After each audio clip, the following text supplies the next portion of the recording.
My name is Isla Hartman, and the man I loved for 12 years tried to erase me with a signature. It started on a Tuesday. No storm, no warning. Just a quiet morning that split my life in two. I was making coffee when a real estate agent rang the bell. He smiled politely, holding a clipboard. "Mrs. Hartman, I just need your signature to confirm the property transfer." "What property transfer?" I asked. He blinked. "Your husband didn't tell you? The house has been sold. To a Ms. Lena Cross." For a moment everything slowed. The clock ticked too loudly. My pulse roared in my ears. I took the paper from his hands. My name was missing, but my husband's wasn't. David Hartman, clear as daylight, under the line marked Authorized Seller. I managed to ask, "Can I keep this copy?" He nodded, still smiling, unaware he just handed me proof of betrayal. When David came home that evening, I didn't confront him. Not yet. He kissed my cheek, told me about a rough day at work, and poured himself a drink. I watched him move through our living room, my living room, as if it still belonged to us both. The agent's voice echoed in my mind. "The house has been sold." Later that night, when he fell asleep, I unlocked his briefcase. Inside, I found a folder labeled Cross Development Project. First, I thought it was business. But the first page held a photo, David and Lena, arm in arm, in front of this very house. The next morning, I called our lawyer pretending to ask about tax documents. When I mentioned the sale, he hesitated. "Isla, David said you'd approved it. The paperwork looked legitimate." "Did it?" I asked softly. "Whose name is on the land deed?" He shuffled papers. "Technically yours. You inherited it from your aunt years ago." A calm unlike anything I'd felt before settled over me. My husband had sold a house he didn't own, on land that was legally mine. And the woman he sold it to, his mistress, thought she'd just bought her dream home. That night I sat alone in the garden, the deed in my lap. The roses swayed gently in the wind, unaware they'd just become part of a battlefield. I remembered the day David and I moved here. He'd called it our forever place. He'd planted the oak by the porch himself, claiming it symbolized strength. Now it felt like a monument to deceit. 12 years of marriage, and he'd gambled it all for her. For Lena Cross, who wore diamonds I'd paid for and perfume I'd once loved. But anger was useless without precision. Revenge needed patience and proof. I spent the night scanning every document I could find. The property tax receipts, the inheritance papers, the mortgage records. All showed one truth. The land, the heart beneath this house, was still mine. By dawn I knew what I had to do. I wasn't going to scream or cry. I was going to let him dig his own grave, contract by contract. When David woke up, he found me making breakfast as usual. He smiled, unaware. "You're quiet this morning." "Just thinking," I said, sliding a cup toward him. "What about?" he asked. I looked him straight in the eye. "About foundations. How strong they really are." He laughed, not understanding. He never did. Later that day, I called the real estate agent again and invited him for a clarification meeting. He agreed. When he arrived, I had the deed spread across the table, every page notarized, every seal intact. "This land," I said, "was never David's to sell. You'll want to correct your client before she builds her future on a lie." He paled. I'll have to call my office." "Do that," I said, smiling for the first time in days. He left flustered, fumbling with his phone, and I stood at the window watching his car disappear down the road. My reflection in the glass didn't look like the woman I'd been yesterday. She looked sharper, colder, awake. Then my phone buzzed. A text from an unknown number. "I heard you talk to the agent. Be careful. He's not the only one David sold to." I stared at the message, the screen glowing against the dark window. If my husband had sold more than our house, what else of mine had he tried to trade away? My land, my name, or my life? The message kept flashing on my phone like a heartbeat. "He's not the only one David sold to." I stared at it, replaying the words in my mind. Who was this and what else had David done? That evening I followed routine like a performance.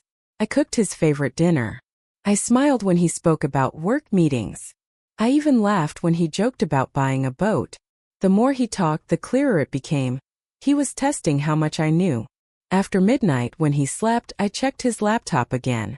His passwords had changed. but the documents on the cloud hadn't. One folder caught my eye: Client LC. The same initials as Lena Cross. I opened the file. Inside were scanned agreements, all dated weeks apart. Everyone transferred property shares to the same woman. But not just houses. There were stock certificates, partnership documents, even partial ownership of the company David and I built together. The betrayal was larger than a house. He was selling our life piece by piece. At the bottom of one file was a signature line marked Witness. Under it, my name, forged in perfect imitation. My heart thudded so loudly I thought it would wake him. I printed every page, sealing them inside a folder labeled Evidence. For once, I wasn't the wife he manipulated. I was the quiet storm he never saw coming. The next day, I met with the real estate agent again. He looked uneasy. Mrs. Hartman, I spoke to the firm. Miss Cross insists the purchase is final. She said your husband promised full control. Then she'll learn what promises from liars are worth, I said. May I ask something personal? He said cautiously. Do you plan to fight him? I smiled thinly. No. I plan to bury him. Legally. That afternoon I drove across town to meet someone I hadn't seen in years, Rachel Lane, my old friend and one of the best property lawyers in the state. She looked up from her desk as I entered. Isla Hartman, she said, surprised. You look like someone about to start a war. War implies they can fight back, I said, handing her the folder. She scanned the papers, her expression tightening. These signatures are fake, but the filings are real. He's been moving assets under shell companies slowly, quietly. Classic setup before a divorce. He doesn't know I own the land, I said. Then you hold the sword, she replied. But if you strike too soon, he'll vanish with everything liquid. We'll need timing, documentation, and a public record strong enough to corner both him and her. Rachel leaned back thinking. We can build the case, but first you need proof that she knew about it. If she believed you consented, she walks free. If she didn't, she's complicit. How do I get that? Invite her to tea, Rachel said, and let her talk. 2 days later I did exactly that. I called Lena, pretending ignorance. David mentioned you were buying something nearby. I thought it might be nice to meet. Her voice was soft, practiced. Of course, Isla. I'd love that. She arrived wearing designer heels and David's favorite cologne. Her confidence filled the room like perfume, suffocating and sweet. I'm surprised you reached out, she said, sitting on my sofa as if it were already hers. I like knowing who's moving into my neighborhood, I replied. I poured tea, steady hands betraying none of the rage beneath. She glanced at the photographs on the mantel. Our wedding picture, the company launch, the housewarming. You've had quite a life here, she said. I have, I agreed. That's why I was curious how it feels to buy something with history attached. Her smile faltered. I didn't know. Oh, you knew, I said softly. You just didn't expect me to still be standing on the land. She blinked, caught off guard. What are you implying? That you paid for a view you'll never own, I said. Her phone buzzed. She tried to ignore it, but the name flashed across the screen: David Hartman. I stood calm and cold. Tell him I said hello. Her composure cracked. This isn't personal, Isla. He said you'd agreed. He showed me your signature. And now you've just admitted you saw it, I said, pressing record on my phone. The realization hit her too late. I ended the recording, saved the file, and slipped my phone into my pocket. Thank you for your honesty. That'll make things easier in court. She rose furious. You think this ends in court? You're not the victim here, Isla, you're the past. I stepped closer. No, I'm the foundation. And you built your future on me. Her mask cracked entirely. He'll never choose you over me. Maybe not, I said. But the law will. She left trembling, her perfect image splintered. I stood at the window again, watching her drive away. My hand still shook. Not from fear, but from the rush of certainty. I wasn't just gathering evidence anymore. I was building justice brick by brick. Then my phone buzzed again. Another message from the unknown number. You got what you wanted, but you're not the only one recording.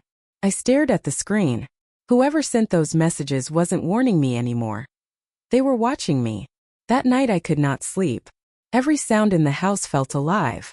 The message glowed on my phone. You're not the only one recording. I checked the doors, the windows, the security cameras. When I opened the app, every feed redirected to an account under David's name. He had been watching me for months. At dawn, I drove to Rachel's office. She skimmed the footage, her face tightening. He's preparing a case. If he records your reactions, he'll claim you're unstable. So he ruins me first, I said. Then we make him believe he's winning, she replied. That evening, I searched the house again and found hidden microphones in the lamp, bookshelf, even the kitchen counter. Beneath one was a note in David's handwriting. For your own protection. He had no idea how much that sentence would cost him. 2 nights later, David claimed he was working late. I followed him. Rain poured as he parked outside the Cross Agency, Lena's family firm. I watched as he met her and handed over a folder. They left together, heading downtown to a new office building. The sign read Cross Hartman Properties. He had already erased me. Back home, I opened the safe and scanned my deed again. Then I sent Rachel a copy with a single message. If anything happens to me, release this to the press. The next morning, a plain envelope arrived. Inside was a typed transcript of my conversation with Lena, word for word. At the bottom, a warning. You're getting sloppy. I tore through the house until I found the camera hidden inside the air vent. The footage was worse than I imagined. It showed David in a downtown office with Lena and another man, our own lawyer. The lawyer said, "Once she's discredited, you get full control of the estate." David nodded. "We'll make her look unstable. She won't see it coming." My stomach turned cold. They were building a case to destroy me.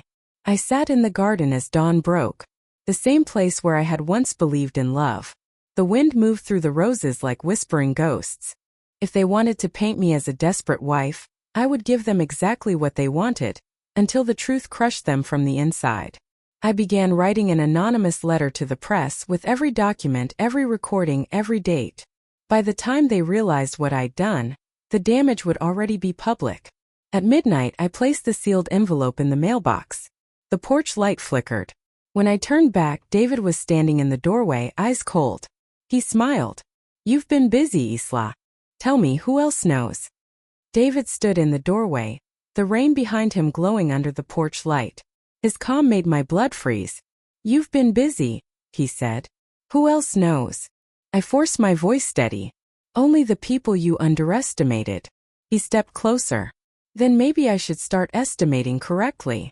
His tone was polite, controlled, the same tone he'd used the day he vowed forever. I didn't move. "Are you threatening me?" "I'm offering a chance," he said. "End this before it ruins both of us." I almost laughed. "You forged my signature, sold my house, and recorded my life. Tell me, what exactly do I still have to ruin?" He smirked. "Your reputation. Judges listen to men who stay calm, not to wives who send anonymous letters in the night." That told me everything. He already knew about the letter, which meant someone at the agency or Rachel's office had leaked it. "You're scared," I said. He smiled wider. "No, I'm prepared." He slid an envelope onto the table. Inside were photos, me at Rachel's office, me following his car, even me at the mailbox. "Looks obsessive, doesn't it?" he said. "If I show this to the court, they'll call it harassment." For a moment I couldn't breathe. Every move I'd made, every step of my plan, he'd mirrored with his own. Then I saw the mistake. One photo, timestamped 11:47 p.m., showed me placing the letter in the mailbox. But in the background, his car was parked across the street. He'd been there first. "You were following me," I said. "I was protecting my interests," he replied smoothly. "Now let's make this simple. Sign a statement saying you misunderstood the property transfer, and I'll return what's left of your shares." He slid a pen toward me. "Or keep fighting and lose everything. Your company, your credibility, even the land." I picked up the pen not to sign but to stall. "Tell me one thing," I said. "Was she worth it?" His expression faltered. "Just a flicker, but enough." "She has nothing to do with this," he said too quickly. "Then why is her name on every contract?" He straightened. "Because she believes in me. She's practical, not emotional." "Then she'll be practical when she watches you fall," I said. He moved closer, lowering his voice. You won't win, Isla. I built this life. You just lived in it. I met his gaze. Correction. I own the ground it stands on. He hesitated, and in that pause I saw it, the smallest crack in his certainty. Leave, I said. Before I remind you what happens when a man builds lies on borrowed land. He turned without another word, but his silence was louder than anger. The door shut. The sound echoed through the house like a verdict. I called Rachel immediately. He knows about the letter. Then we go public sooner, she said. I'll file an injunction at dawn. By morning my phone was full of messages, reporters, unknown numbers, and one from Lena. You should have taken his deal. I ignored her. Rachel's call came an hour later. Bad news. The injunction's on hold. Your husband's lawyer filed a counterclaim. He's requesting a mental evaluation for you. He's trying to discredit me officially, I said. Yes, but we'll turn it on him. I'll get the judge to allow a property audit at the same time. If he can demand your psyche, we can demand his finances. It was risky but fair. That afternoon, I went to the courthouse to submit my statement. As I walked past the marble pillars, I saw Lena waiting outside, dressed for victory. He warned you, she said softly. You could have stayed quiet. And you could have stayed honest, I said, walking past her. Inside, I signed the documents. The court date was set for 3 weeks. The clerk handed me the confirmation slip. As I turned to leave, my phone buzzed again. Another message from the unknown number. You're not ready for what's buried under that land. I stopped mid-step. The courthouse lights suddenly felt colder. What did that mean? That evening, I returned home and went straight to the garden. The roses rustled under the wind. Near the oak tree David once planted, the soil looked different, disturbed, uneven. I knelt down, heart pounding, brushing aside the dirt until my fingers hit something solid. A metal box, locked and rusted. Inside, I could hear papers shifting. Old, heavy, important. When I lifted it from the ground, a voice came from behind me. Smooth, familiar. I told you not to dig there, Isla, David said quietly. Now you've found what could bury us both. David stood under the oak, the rain sliding off his coat. The metal box in my hands felt heavier than the ground itself. Step away from that, he said. His voice wasn't raised, but the edge in it was enough. I straightened. What's inside, David? Something you should have left buried. He took a step closer. I clutched the box tighter. If this belongs to you, why hide it on my land? His eyes flicked to the soil. Because I trusted you'd never look where love began. For a moment we stood in silence. The same place where he'd planted that oak, promising forever. Now forever had roots in deceit. I'm opening it, I said. Don't, he warned. You won't like what you find. I dropped to my knees, pried at the rusted latch with a gardening trowel, and forced it open. Inside were documents sealed in plastic, bound with red twine. The first page was a notarized agreement. My name wasn't on it, but his was. Joint Development Project, Cross Hartman Estates. I flipped through the rest. Construction permits, zoning approvals, and a contract for land acquisition. All signed months before our house sale. You weren't selling one house, I said. You were building a whole empire. He exhaled slowly. It was business. I was protecting us. By forging me out of my own land? He looked away. Lena brought investors. We needed leverage. I pulled out another file marked Confidential Addendum. Inside I found a map, the exact plot lines of my inherited property, sectioned into parcels labeled for future sale. His signature appeared beside each lot.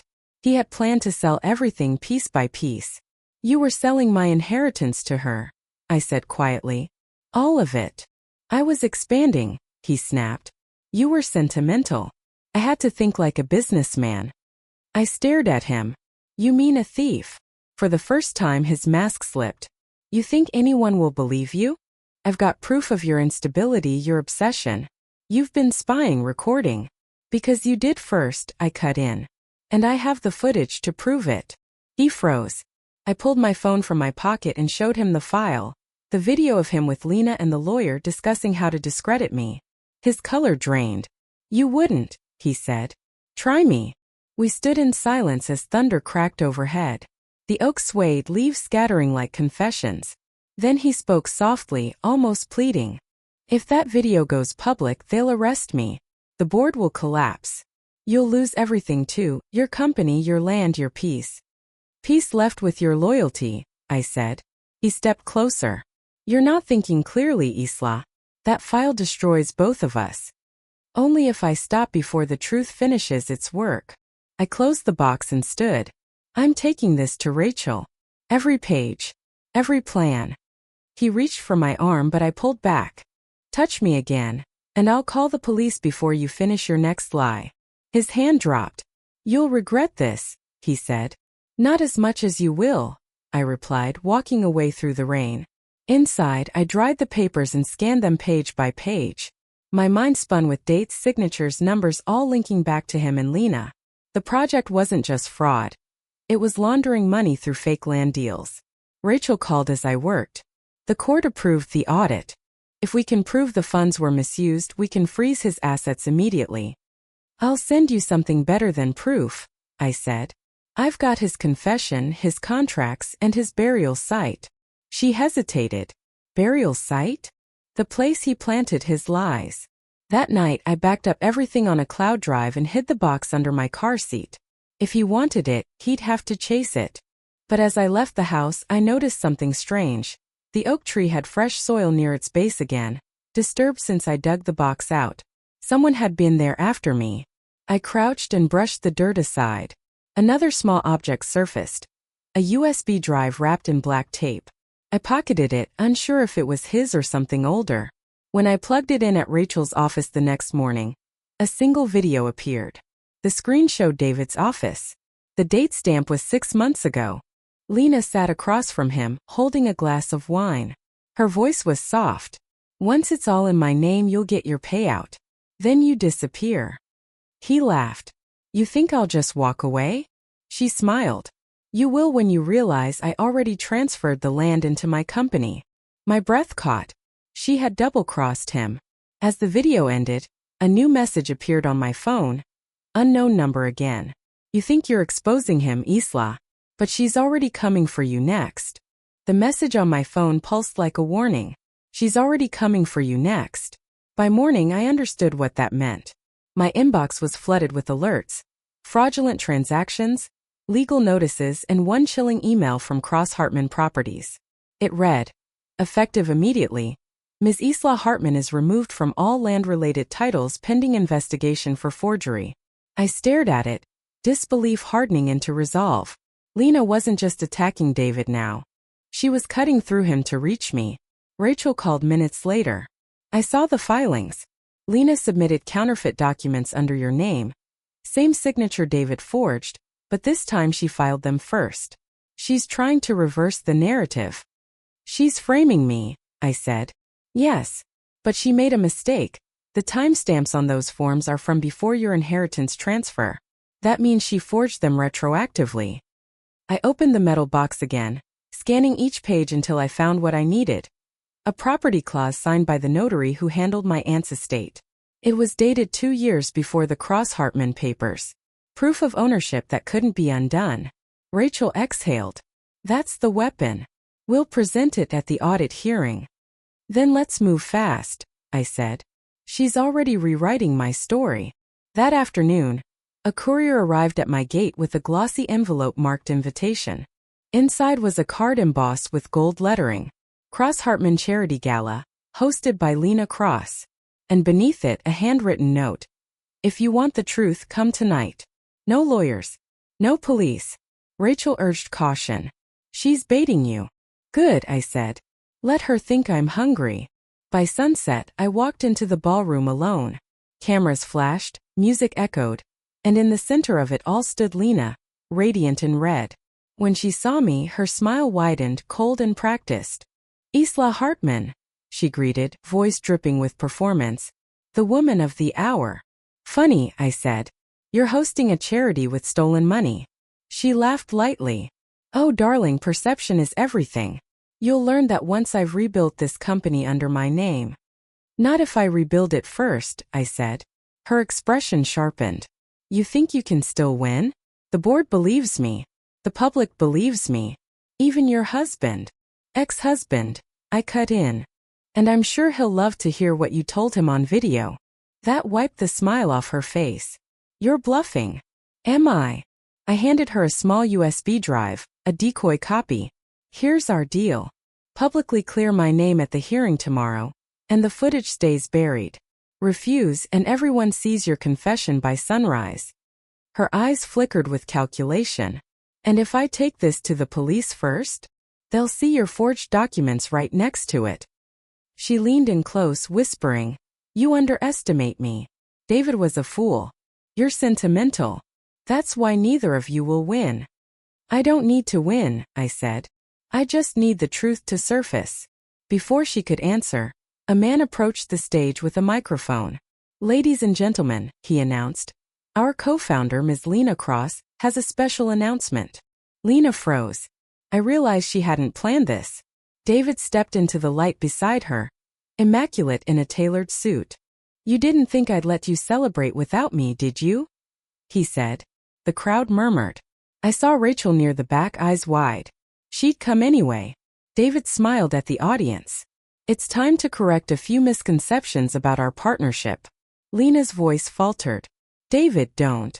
But he continued. The Cross-Hartman venture has been plagued by unauthorized transactions. I've discovered evidence of internal theft by my partner. Gasps spread through the hall. Lena's face drained of color. You liar, she hissed. You stole from me first, he said. In that moment, their empire began to devour itself. Two predators, turning on each other under chandeliers and cameras. I slipped out quietly, unnoticed, adrenaline shaking through my veins. Rachel caught up outside. You planned this. Not this part, I said. But sometimes greed does the work for you. We stood on the steps as chaos erupted inside, shouts, flashing bulbs, security rushing in. For once I didn't need to fight. They were destroying themselves. Then Rachel's phone buzzed. She frowned, reading the message aloud. Emergency motion filed. David's freezing your land title. He's claiming it's evidence in a fraud case. Of course. He wasn't finished. I'll handle it, I said. But tomorrow everything goes public. Rachel looked at me carefully. You're risking everything. I already lost everything once, I said. Now I'm just taking it back. The next morning, a news alert lit up my phone. Cross-Hartman Gala ends in scandal. Founders missing after federal investigation begins. And beneath the headline was a photo from security footage, David and Lena leaving together, driving straight toward my property. By the time I reached the estate, the news vans were already circling the gate. Reporters shouted my name, asking if I knew where David and Lena had gone. I said nothing. Their last known direction was clear. They were heading here. The sky hung low, gray and restless. My land stretched silent beneath the clouds, the oak tree swaying as if warning me. The soil beneath it had already betrayed too many secrets. Rachel called while I drove up the hill. The police are looking for them, she said. After the gala, they vanished with a briefcase of fake company bonds. Their accounts are frozen. So they came for what isn't frozen, I replied. The land. I parked behind the house, cutting the headlights. Footprints led from the gate to the garden path, 2 sets. My pulse steadied. I wasn't afraid anymore, I was focused. Inside the house, the air smelled of damp earth. A faint light flickered from the west window. I moved quietly, the floorboards creaking beneath my steps. Their voices floated through the hall. I told you she'd come back here, Lena hissed. And I told you we should have burned everything, David snapped. I stepped closer, heart pounding. They stood by the kitchen table, the metal box open again, paper scattered like ashes. David's shirt was torn, his face pale with fury. She ruined us, Lena said. If we destroy these documents, there's still a chance. Destroy them, he interrupted. These are my only proof of ownership. They're mine, she shouted, grabbing a folder. The sound of tearing paper ripped through the air. He lunged for her wrist. She struck him with the edge of the file. They stumbled, colliding against the counter. The box hit the floor with a dull clang. Stop, I said, stepping into the light. They froze. Lena's eyes widened. How long have you been there? Long enough to see how you both define loyalty, I said.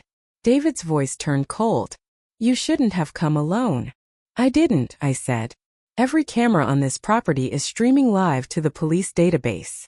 He glanced around, uncertainty flashing across his face. You're bluffing. Try me, I said. Lena looked between us, calculating. You can't win, Isla. Even if we go down, your name goes with ours. You're part of every contract. Not the real ones, I said, pulling a flash drive from my coat. This holds the notarized copies. The originals are already in Rachel's hands.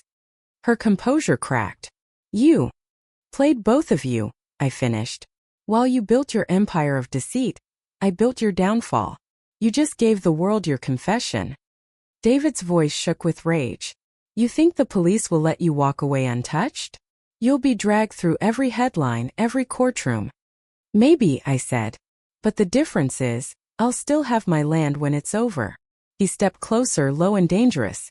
You're not leaving with that drive. I backed toward the door. You'll have to stop me. Then, unexpectedly, Lena turned on him. You idiot, she said.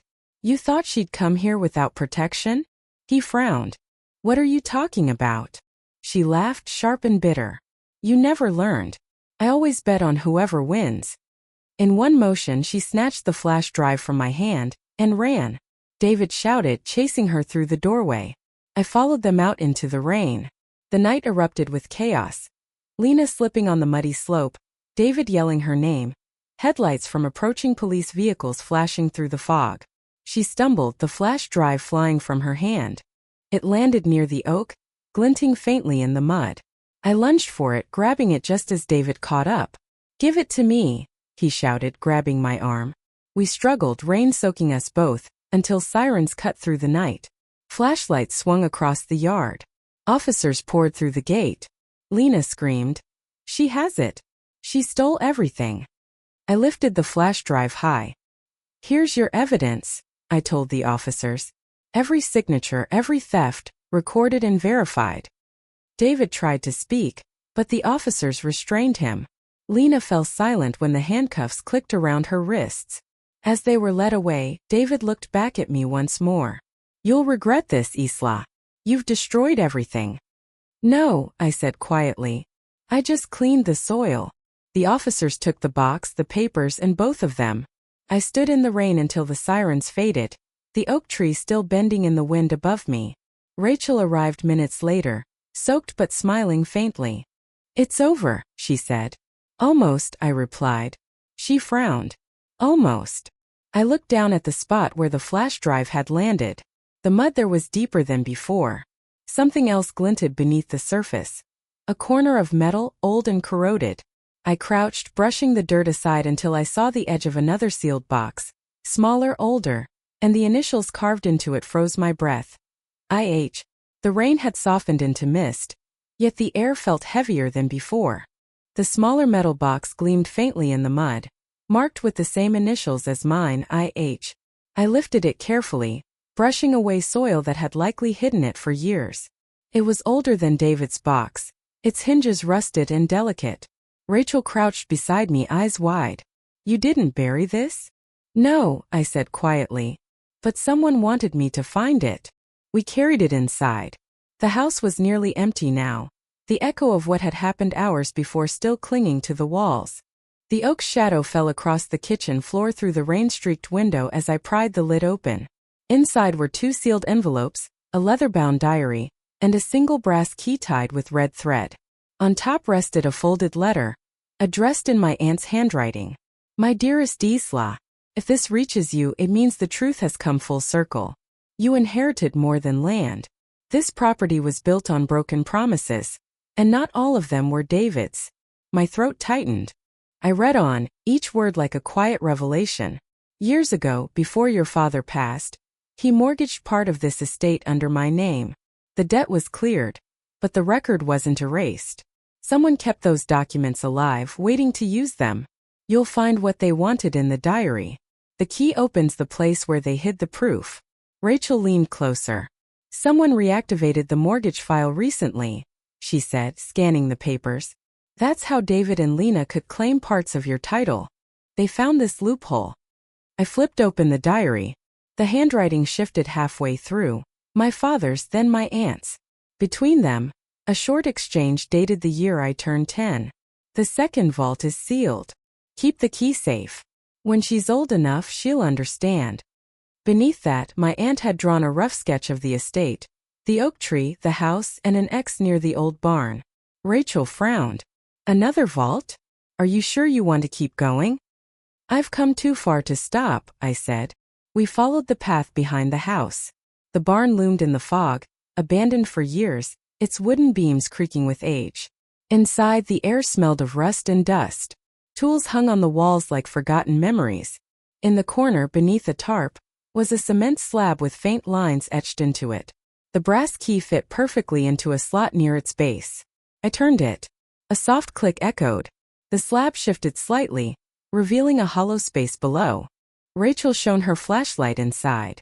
Metal boxes, smaller ones, stacked neatly in rows, each labeled with a year. The top one read 2009 Cross Trust Acquisitions. I pulled it out. Inside were ledgers and receipts with familiar signatures. Lena's father, the founder of the Cross Agency, and David's earlier contracts. Their families had been connected long before I ever met him. Rachel whispered. They were laundering property long before you married him. It wasn't about love, I said. It was inheritance by design. Every contract showed the same strategy. Fraudulent land deals transferring ownership to shell companies, then flipping them for profit through charitable fronts. It wasn't just David and Lena. It was generational. My aunt's diary had one final note on the last page. If she reaches this place, tell her not to fear exposure. The roots of truth run deeper than greed. I looked around the barn. The foundations creaked in the wind. Rachel, this is more than personal revenge, I said. This is a blueprint for the entire Cross-Hartman fraud ring. And now you have it, she said. But if you go public, you'll bring down powerful people. Then they'll fall, I replied. As we sealed the documents back in their containers, headlights flashed across the field. A black SUV stopped by the gate. Men stepped out, dressed in plain coats but moving with purpose. Rachel grabbed my arm.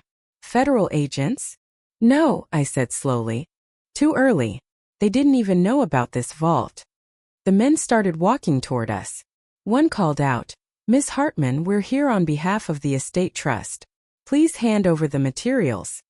Rachel whispered, That's not real. The trust dissolved decades ago. I stepped back. You'll have to show me a warrant. The man smiled faintly. We don't need one. The wind howled through the barn, rattling the chains. I could hear the gravel crunch under their boots as they moved closer. I clutched the diary against my chest, every instinct screaming that I'd just uncovered something far more dangerous than my husband's betrayal. Rachel, I whispered, take the papers and go. Now. I'm not leaving you. Go. She ran toward the car, clutching the documents. I turned to face the men as they entered the barn. The tallest one reached into his coat, flashing not a badge but a familiar family seal, the cross crest. Your revenge, he said quietly, is about to cost you the rest of your bloodline. The cross crest glinted under the flashlight's beam, an emblem I'd seen in Lena's office, carved into the building's marble wall. The man holding it wasn't law enforcement. He was legacy. He represented something older and darker than business, the family web that had spun this entire betrayal. Step aside, Miss Hartman, he said. You have something that belongs to us. I met his stare. If bites you mean the thieves who built their fortune on my family's land, then yes, I have it. The second man shifted his stance. You don't understand what you've uncovered. I understand perfectly, I said. You've been laundering stolen property for decades under charitable fronts. The records prove it. He smirked. And who will believe you? The same courts your husband bribed? The same press your mother-in-law funds? My pulse thudded, but fear wasn't an option. Then I'll go above them. Federal authorities don't take bribes from small-town legacies. The first man stepped forward. That would be unfortunate. Your aunt tried that once. You know how she died, don't you? The chill in my spine turned to steel. She had a stroke. He smiled faintly. That's what the coroner said. Before he could take another step, headlights flared outside Rachel's car. She had circled back. The men turned, distracted just long enough for me to grab the brass key from the vault's base. I swung it at the nearest one. The heavy end struck his wrist. He stumbled, dropping the folder he carried. I snatched it up and ran. Outside, Rachel threw open the passenger door. "Get in." We sped down the gravel road, mud splashing against the windshield. My hand shook as I clutched the stolen folder. Inside were letters, correspondence between the Cross family and several regional judges, all confirming hidden payouts and falsified property approvals. Rachel glanced at me. "You realize this isn't just corporate crime anymore." "I know," I said. "It's a bloodline cleaning its own history." She nodded grimly. "Then we'll expose it the right way." By morning, we were in the city, holed up in a hotel under an alias. I emailed encrypted copies of every document to 3 trusted journalists and one federal contact Rachel had worked with years ago. At dawn, a reply came: verification underway. Do not return home. I stared at the words, realizing how deep this had gone. David's betrayal was never about love. It was inheritance. He was the bait they used to reel me into the Cross legacy. Later that day, Rachel went to meet the federal contact in person. I stayed behind, watching the rain streak across the glass. When my phone rang, I almost didn't answer. The number was unknown, but the voice that spoke froze my blood. "You really think they'll let you walk away with their empire?" Lena's tone was low, ragged. "You're in custody," I said. She laughed, broken, breathless. "Do you really think handcuffs stop people like us? You've started something you can't finish." "What do you want?" I demanded. "A trade. The diary for your safety. Tonight. The barn." The line went dead. When Rachel returned, I told her. She went silent for a moment. "It's a trap." "Of course it is," I said. "But it's also the only way to end this." We prepared carefully. Hidden cameras. A recording device. Backup files in multiple drives. If they wanted the diary, I'd give them something that would burn their whole foundation. By nightfall, we returned to the estate. The air felt electric, charged with something old and dangerous. The barn stood open, light spilling from within. Lena was there, pale and disheveled, her dress torn as if she'd been running. "They turned on me," she said, voice trembling. "They'll kill us both if we don't end it." I didn't move. "You set this up." "I set up David," she said. "Not this. You don't understand. They wanted the land because your aunt hid the evidence of the Cross fortune here. That's what the vault was for." I raised the diary. "This." She nodded. "There's a second half missing. The ledger that proves everything. Without it, none of this stands up in court." Before I could respond, an engine roared outside. 2 black SUVs pulled up, doors slamming in unison. Men poured out, flashlights cutting through the dark. Lena's face went white. "They're here for both of us," she whispered. I looked toward the oak tree, the symbol of everything they tried to bury, and made a decision. "Run to the car, Rachel," I said quietly. "Get the files out." She hesitated, then nodded and sprinted toward the road. I turned back to Lena. "You wanted a deal? Here it is. You help me expose them, and I'll make sure your name survives." She swallowed hard. "And if I don't? Then you'll vanish like everyone else who trusted that crest." The first man entered the barn, gun drawn. "Hand over the diary." I held it up. "Sure," I said, stepping closer. "But you should know something first." He frowned. "What?" "This barn has security cameras. Every word you've said is already streaming live." His eyes widened. He turned toward the rafters, too late. Red lights blinked from hidden corners. Outside, engines revved again, louder, heavier. A dozen flashing lights tore through the fog. Rachel's voice echoed from the distance. "Federal agents. Drop your weapons." And in that moment, for the first time, I realized I might actually live to see justice. Rain hammered the roof of the barn as red and blue lights cut through the fog. The men froze, guns half raised, while federal agents stormed in, shouting commands. Within seconds, the Cross enforcers were on their knees, wrists bound. The air smelled like wet earth and gun oil, the scent of endings. I stood perfectly still, the diary clutched to my chest. One agent stepped forward. Miss Hartman. Yes. You're safe now, he said. But we'll need that book. I hesitated, then handed it over. Make sure they read every page. The Cross Empire isn't just fraud. It's inheritance crime decades deep. He nodded, but before he could respond, a scream broke the calm. Lena bolted toward the back door, breaking free from another agent. She stumbled into the rain barefoot, clutching a small envelope. You don't know what you've done, she shouted. That diary doesn't end the story. It starts it. 2 officers ran after her, but I knew what she meant. The Cross legacy wasn't finished. Pieces of it were still buried in courts, in trusts, in names that hadn't yet surfaced. Rachel appeared beside me, drenched but smiling. They've got enough evidence to dismantle everything. The files, the videos, all of it's verified. I nodded slowly. David. She pointed toward the patrol cars. In custody. He tried to run once he saw the agents. He won't get far this time. For the first time in months, my shoulders loosened. I walked out into the open air, the storm beginning to fade.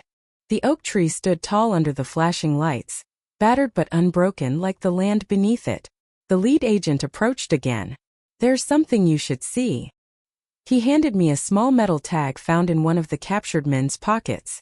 It bore a familiar engraving, my aunt's initials I.H., etched beside the cross crest. She was one of them, he said quietly. Maybe at first. Maybe not by choice. But she knew. The ground seemed to tilt. My aunt had protected me, but part of her had helped build this web before turning against it. That's why she'd left clues instead of confessions. She couldn't expose them without destroying herself. Rachel put a hand on my shoulder. This ends with you, Isla. No, I said softly. It begins with me. She tried to stop them, and now I will finish it. The next morning, I stood before the cameras at the courthouse. The press wanted a villain, a victim, and a headline. I gave them truth instead. This wasn't about a marriage or money, I said. It was about corruption buried under our own homes. And if silence protects greed, then I refused to stay quiet. David's trial began a week later. Lena disappeared again before testimony. The Cross estate collapsed overnight. Its assets frozen. Its name erased from every company registry. I kept the land, not as a monument but as a reminder. The oak tree stayed. Its roots ran deep, just like the truth I'd fought to unearth. When I walked past it each morning, I remembered my aunt's last words in the diary. Foundations only survive when they are rebuilt with truth. Now the house stands empty but free. The soil is quiet. The ghosts are gone. Justice isn't born in courts. It starts the moment you decide to stop letting others write your story. If someone ever calls you powerless, remember this. Even buried roots can break stone.